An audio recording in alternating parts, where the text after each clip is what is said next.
اعوذ باللہ من الشیطان الرجیم بسم اللہ الرحمن الرحیم الملک یومئذ الحق للرحمن وکان یوما علی الکافرین عسیرا۔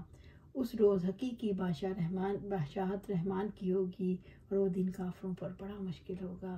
سورۃ فرقان آیا 26۔ الملک یومئذ الحق للرحمن، اس روز حقیقی بادشاہت رحمان کی ہوگی۔ قیامت کے دن آسمان پھٹ جائے گا اور بادل سایہ فکن ہو جائیں گے۔ فرشتے حشر کے میدان میں اکٹھے کر دیے جائیں گے، ساری مخلوق جمع ہوگی۔ اللہ تعالیٰ حساب کتاب کے لیے فرشتوں کے درمیان جلوہ افروز ہوں گے۔ اس دن اللہ تعالیٰ کی بادشاہت حق ہوگی۔ اللہ سبحانہ تعالیٰ جیسے فرماتے ہیں جس دن سب لوگ ظاہر ہوں گے، اللہ تعالیٰ سے ان کی کوئی چیز پوشیدہ نہ ہوگی۔ آج بادشاہت کس کے لیے؟ اللہ تعالیٰ کے لیے جو اکیلا ہے، بہت دبدبے والا۔ آج ہر شخص کو بدلہ دیا جائے گا جو اس نے کمایا۔ آج کوئی ظلم نہیں، یقیناً اللہ تعالیٰ بہت جلد حساب لینے والا ہے۔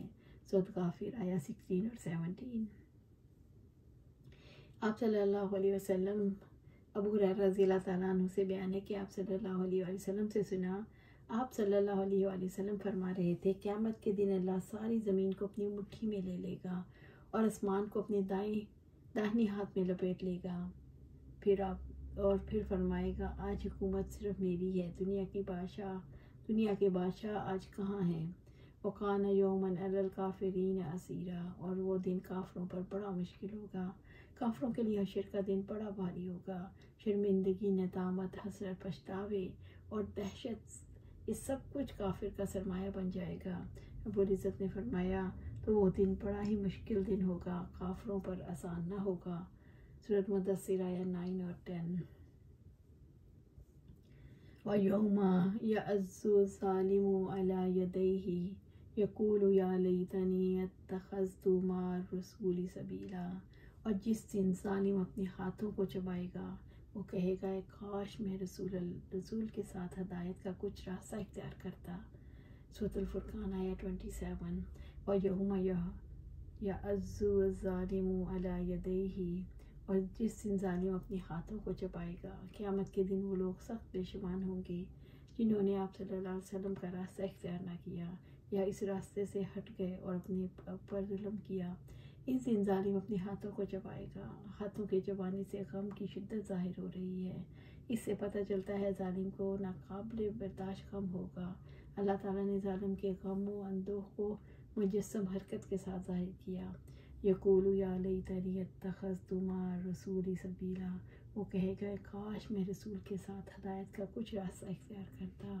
حشر کے میدان میں انسان کو یہ سمجھ آ جائے گی کہ اللہ تعالیٰ اور اس کے رسول صلی اللہ علیہ وسلم ہی نجات کا سبب ہے، کامیابی کا ذریعہ یہی ہے۔ جیسے کہ اللہ سبحانہ تعالیٰ فرماتے ہیں، جس دن ان کے چہرے آگ میں الٹائے پلٹائے جائیں گے، وہ کہیں گے، کاش ہم نے اللہ تعالیٰ کی اطاعت کی ہوتی اور رسول کی اطاعت کی ہوتی۔ سورۃ الاحزاب آیا 66۔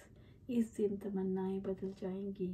آپ رب العزت فرماتے ہیں، وہ کہے گا، کاش میں نے اپنی زندگی کے لیے کچھ آگے بھیجا ہوتا۔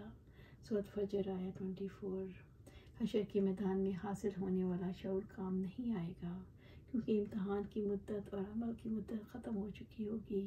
اللہ تعالیٰ نے انسان کو یہ شعور دیا ہے کہ رسول کے راستے پر چلے، بغیر آخرت میں کامیابی ممکن نہیں۔ اللہ تعالیٰ نے شعور دلایا ہے کہ رسول اللہ صلی اللہ علیہ وسلم کے طریقے یعنی دین کو سمجھ کر لوگوں کو دین کی دعوت دیے بغیر دین کو سکھائے، بغیر دین پر عمل پیرا ہوئے، بغیر دین کے قانون کو رائج کیے، بغیر آخرت کی کامیابی ممکن نہیں۔ یا ویلتی لیتنی لم اتخذ فلانا خلیلا، ہائے میری بربادی، کاش میں فلاں شخص کو ولی دوست نہ بناتا، دلی دوست نہ بناتا۔ سورۃ الفرقان آیا 28۔ انسان کی دوستی، اس کی صحبت اس پر اثر انداز ہوتی ہے، جیسا کہ آپ صلی اللہ علیہ وسلم نے فرمایا، آدمی اپنے دوست کے دین پر ہوتا ہے۔ انسان کی سوچ، اس کی فکر، اس کے عمل پر دوستوں کی چھاپ ہوتی ہے۔ انسان ان لوگوں کے اثرات قبول کرتا ہے جن کے ساتھ دوستی کا تعلق ہوتا ہے۔ انسان دوستوں کے طریقے پر ہی چلتا ہے۔ جب انسان دوستوں کے طریقے پر چلتا ہے تو آپ صلی اللہ علیہ وسلم کے طریقے کو چھوڑ دیتا ہے۔ اسی حشر کے میدان میں آپ صلی اللہ علیہ وسلم کے طریقے کو چھوڑنے والے حسرت میں مبتلا ہو جائیں گے اور غم کی شدت سے چیخ نکلے گی، کاش میں نے فلاں شخص کو دوست نہ بنایا ہوتا۔ سبحان اللہ، سبحان اللہ۔ ابو ہریرہ رضی اللہ تعالیٰ عنہ سے روایت ہے کہ آپ صلی اللہ علیہ وسلم نے فرمایا، آدمی اپنے دوست کے دین پر ہوتا ہے، لہٰذا تم میں سے ہر شخص کو یہ دیکھنا چاہیے وہ کس سے دوستی کر رہا ہے۔ ابن عباس رضی اللہ تعالیٰ عنہ فرماتے ہیں، آپ صلی اللہ علیہ وسلم سے دریافت کیا گیا کہ ہمارے مجلسی دوستوں میں کون لوگ بہتر ہیں، تو آپ صلی اللہ علیہ وسلم نے فرمایا، وہ شخص جس کو دیکھ کر اللہ یاد آئے، جس کی گفتگو سے تمہارا علم بڑھے اور جس کے علم کو دیکھ کر آخرت کی یاد تازہ ہو جائے۔ اللہ سبحانہ تعالیٰ ہمیں ایسے لوگوں کی محفل میں بٹھا جن کو دیکھ کر اللہ یاد آئے، جن کی گفتگو سے ہمارا دینی علم بڑھے اور جس کے عمل کو دیکھ کر آخرت یاد آئے۔ لقد اضلنی عن الذکر بعد اذ جاءنی وکان الشیطان للانسان خذولا۔ بلا شبہ اس نے مجھے اس کے بعد نصیحت سے بہکا دیا جب کہ وہ میرے پاس آ چکی تھی، اور انسان کو شیطان ہمیشہ چھوڑ جانے والا ہے۔ سورۃ الفرقان آیہ 29۔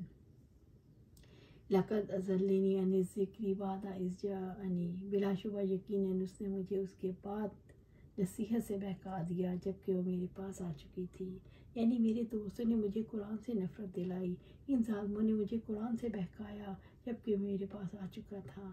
برے دوست برائی کا ذکر کرتے ہیں، جب انسان کی سرگرمیاں ایک طرف ہو جاتی ہیں تو دوسری طرف کی سرگرمیاں اس کے لیے اتنی اہمیت نہیں رکھتی۔ برے دوست فقط یہ کام کرتے ہیں، انسان کو بری یا بیکار سرگرمیوں سے نکلنے نہیں دیتے۔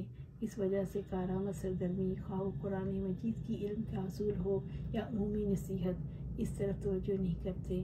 وَقَانَ الشَّیطَانُ لِلْإِنسَانِ خَذُولًا، اور انسان کو شیطان ہمیشہ چھوڑ جانے والا ہے۔ شیطان انسان کے لیے برائی کو مزین کرتا ہے، اور جس برائی کو کرنے کا انسان سوچ بھی نہیں سکتا، شیطان وہ برائی انسان سے کروا لیتا ہے۔ رب العزت نے فرمایا، جیسے شیطان کی مثال ہے جب اس نے انسان سے کہا کفر کر، پھر جب اس نے کفر کیا تو اس نے کہا میں تجھ سے تعلق ہوں، یقیناً میں اللہ سے ڈرتا ہوں جو تمام جہانوں کا رب ہے۔ سورۃ الحشر آیہ 16۔ شیطان کا کام ہی یہی ہے کہ انسان کو سیدھے راستے سے ہٹا دے اور اسے ذلیل و خوار کر دے۔ وقال الرسول یا ربی ان قومی اتخذوا هذا القرآن مہجورا، اور رسول کہے گا، اے میرے رب، یقیناً اس قرآن کو میری قوم نے چھوڑا ہوا بنا رکھا تھا۔ سورۃ الفرقان آیہ 30۔ وقال الرسول، اور رسول کہے گا، قیامت کے دن آپ صلی اللہ علیہ وسلم اپنے امتیوں کی شکایت کریں گے جنہوں نے قرآن چھوڑ دیا، یا ربی ان قومی، اے میرے رب، یقیناً میری قوم نے۔ آپ صلی اللہ علیہ وسلم فرمائیں گے، اے میرے رب، تو نے مجھے جن لوگوں کی طرف بھیجا اس قوم نے کیا کیا؟ اتخذوا هذا القرآن مہجورا، اس قرآن کو چھوڑا ہوا بنا رکھا تھا، انہوں نے اس قرآن کو چھوڑ دیا جس کا پڑھنا، جس پر عمل کرنا ان پر واجب تھا۔ قرآن کو مجید کو چھوڑنے کے بہت سے مظاہرے ہیں۔ قرآن مجید کے بارے میں ناحق بات کرنا، قرآن مجید کے بارے میں ناحق بات کرنا، اور یہ کافروں کا کام ہے۔ اسے مراد ہے قرآن حکیم سے اعراض کرنا، اس کے سننے میں خلل ڈالنا۔ قرآن کو چھوڑ دینے میں قرآن سے اعراض کرنا اور اس کے سننے میں خلل ڈالنا بھی ایسا ہے جیسے اللہ سبحانہ وتعالیٰ فرماتے ہیں، اس قرآن کو نہ سنو اور اس میں شور کرو تاکہ تم غالب آ جاؤ۔ سورۃ فصلت آیہ 26۔ قرآن حکیم کی تلاوت کو چھوڑنا، ابن عباس سے روایت ہے کہ جس کے دل میں قرآن کا کچھ حصہ نہ ہو وہ اجڑے ہوئے گھر کی مانند ہے۔ قرآن کو یوز کرنے کے بعد بھول جانا، رب العزت نے فرمایا، اور جو میرے ذکر سے منہ موڑے گا اس کے لیے یقیناً زندگی تنگ ہوگی، اور ہم اسے قیامت کے دن اندھا اٹھائیں گے۔ وہ کہے گا، میرے رب، تو نے مجھے اندھا کیوں اٹھایا، حالانکہ میں دیکھنے والا تھا، یقیناً دیکھنے والا تھا۔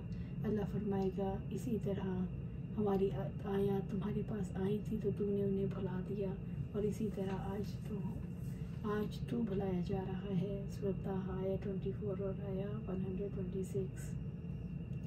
قرآن مجید پر عمل کرنا چھوڑ دینا، اس کی دلیل انس رضی اللہ تعالیٰ عنہ سے روایت ہے۔ قرآن شفاعت کرنے والا ہے، اس کی شفاعت قبول کی جائے گی۔ پڑھنے والوں کے حق میں جھگڑا کرے گا اور اپنی بات منوائے گا۔ جس نے قرآن مجید کو اپنا پیشوا اور رہبر بنایا اسے جنت کی طرف لے جائے گا، اور جس نے پیٹھ پیچھے ڈال دیا اسے جہنم میں لے جائے گا۔ استغفر اللہ۔ قرآن مجید پر تدبر اور اس کو سمجھنا چھوڑ دینا۔ رب العزت نے قرآن مجید اس لیے نازل کیا تاکہ لوگ اس کی آیت پر غور کریں۔ یہ ایک بابرکت کتاب ہے جس کو ہم نے آپ کی طرف نازل کیا تاکہ لوگ اس کی آیات پر غور و فکر کریں اور تاکہ عقل والے اس سے نصیحت حاصل کریں۔ سورۃ صاد آیت 29۔ آپ صلی اللہ علیہ وسلم کے اپنی قوم کے بارے میں شکوے سے یہ حقیقت سامنے آتی ہے کہ وہ لوگ آپ صلی اللہ علیہ وسلم کی شفاعت کے مستحق نہیں رہیں گے، ان پر اللہ تعالیٰ کی نظر کرم بھی نہیں ہو سکے گی، ان کے خلاف رسول اللہ صلی اللہ علیہ وسلم کی گواہی ہو جائے گی۔ جس کے خلاف آپ صلی اللہ علیہ وسلم گواہی دے دیں اس کے لیے اللہ تعالیٰ کی آگ کا ہمیشہ کے عذاب کا فیصلہ ہو جائے گا۔ اللہ تعالیٰ نے حشر کے میدان کی گواہی کو اس مقصد کے لیے سامنے رکھا تاکہ لوگ قرآن حکیم کی ذمہ داری کو محسوس کریں، ان ذمہ داریوں کو ادا کرنے کا ارادہ کر لیں اور اس پر عمل کریں۔ اللہ سبحانہ تعالیٰ ہمیں اس بات کے لیے چن لیں، ہم قرآن پڑھیں، پڑھائیں، سیکھیں، سکھائیں، اس کو پھیلائیں اور اس پر عمل کریں۔ اللہ سبحانہ تعالیٰ اس پر ہمیں استقامت عطا فرما، اور اللہ سبحانہ تعالیٰ ہمیں قرآن کو ہماری شفاعت والا بنا، ہمارے لیے ہمارے حق میں بنا، ہمارے خلاف نہ بنانا۔ اللہ سبحانہ تعالیٰ اپنا رحم فرما، اس دنیا میں جو حق ہے وہ حق نظر آئے اور اس پر جما دے، اور دنیا میں باطل ہے وہ باطل نظر آئے اسے دور فرما دے۔ آمین یا رب العالمین۔